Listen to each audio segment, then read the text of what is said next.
Now, I wasn't sure how much Meghan and Harry would reveal and how much British tea they would spill, but I'm happy to know that the cat is out of the bag. They have laid everything out on the line, and Oprah asked all the right questions as far as I'm concerned. So, did you guys get into this interview?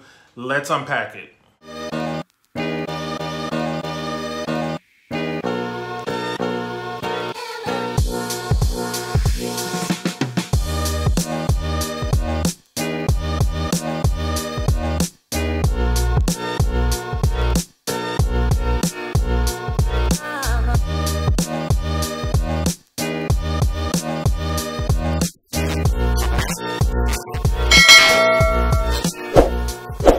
So it's no secret that Meghan and Harry have been unhappy for quite some time in the position that they've been in. They have since, of course, you know, they got married, they had their first child, Archie, and they have since left the institution in the family, and they are currently doing their own thing. And so when this interview came up, I was happy to know that they were actually going to sit down and have this conversation. And then when I heard that Oprah Winfrey was doing it, I said, okay, you know, Oprah knows what she's doing. She knows what to ask. She knows what not to ask. But I was kind of on the fence of, I didn't know if she was going to play it safe or not.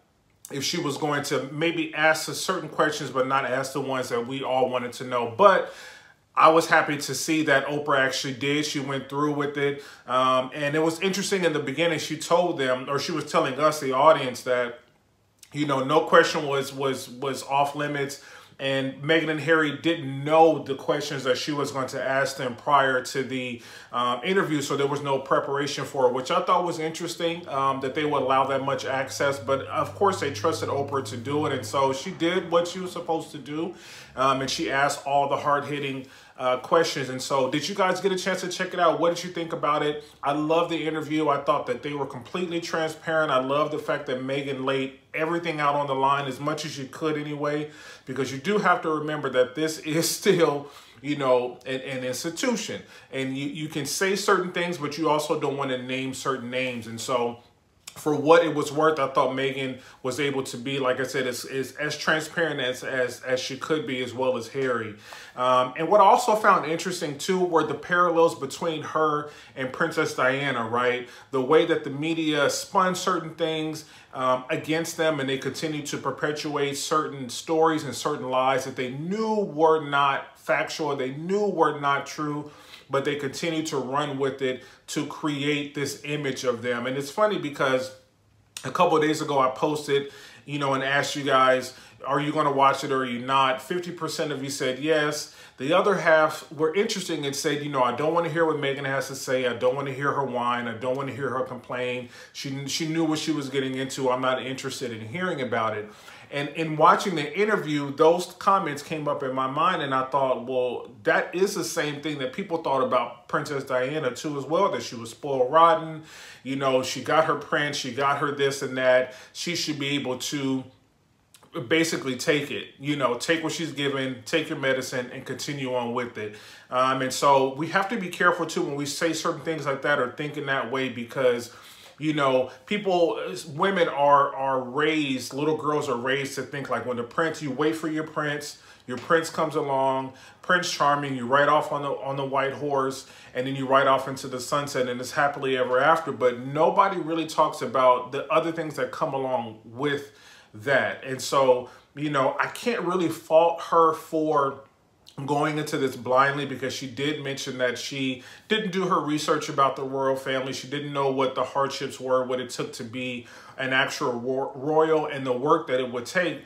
But on the other side of that, you know, how many of us would actually do that type of research if a literal prince came along and you fell in love with him, and you know, and you got this like fairy tale, right? And you love this person. You might not be so inclined to research that much, because you are caught up in the rapture, caught up in the rapture of love. You know, if you met somebody at Wingstop or on Tinder, you just might do a little more research. You might stalk them online, check their Twitter, mutual friends, and all those sort of things. And so I understand why people felt different ways about it, but I also want people to understand, like, that is part of the problem. And I also think that people feel a certain way about her because of the stories that the British tabloids spun and ran with, and then it trickled on into, of course, the U.S. So we don't really know who Meghan is besides what was told to us. And she mentioned that, you know, she was silenced, you know, during this whole time. You know, people in the institution telling her to be quiet, telling her not to say certain things. The same thing they did with Diana. You know, the suicide thoughts were the same as well. Meghan said she had that. Diana, of course, had her eating disorder. She also, you know, had suicidal thoughts and all those sort of things. And so they were really ran parallel. And Harry brought up a good point, too, during the interview, and the fact that he saw this happening again, right? What happened to his mom. And he wanted to get his wife and his child out of there because he loved them.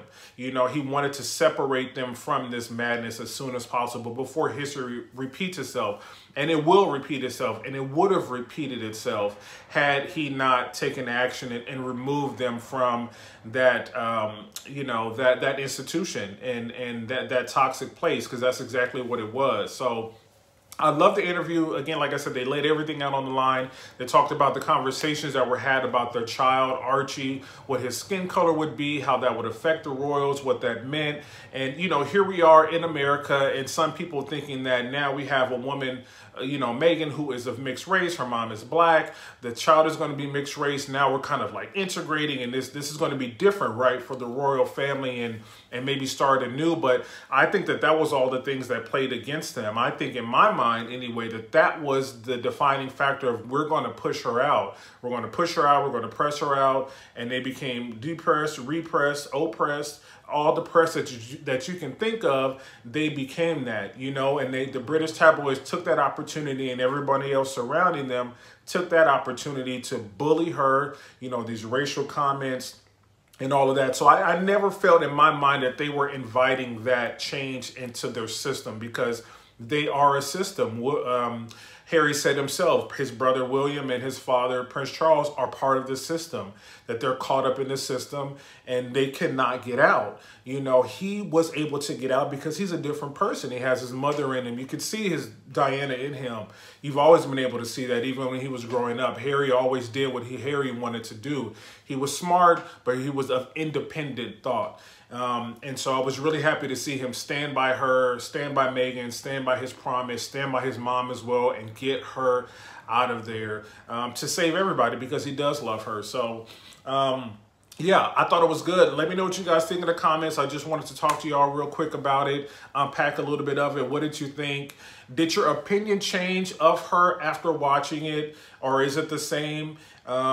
Did you feel like Oprah asked all the right questions? Do you think that she went a little bit too easy on them?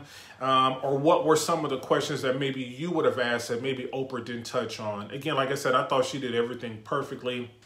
We got everything out of it. They spilled everything about the royal family, basically. And so now they are living their lives on the other side of the pond, and they seem to be very happy. Meghan is pregnant. They announced as well that they're going to have a baby girl, which makes a boy and a girl for them. They said that this is it. The two is good enough for them. They have their boy and their girl.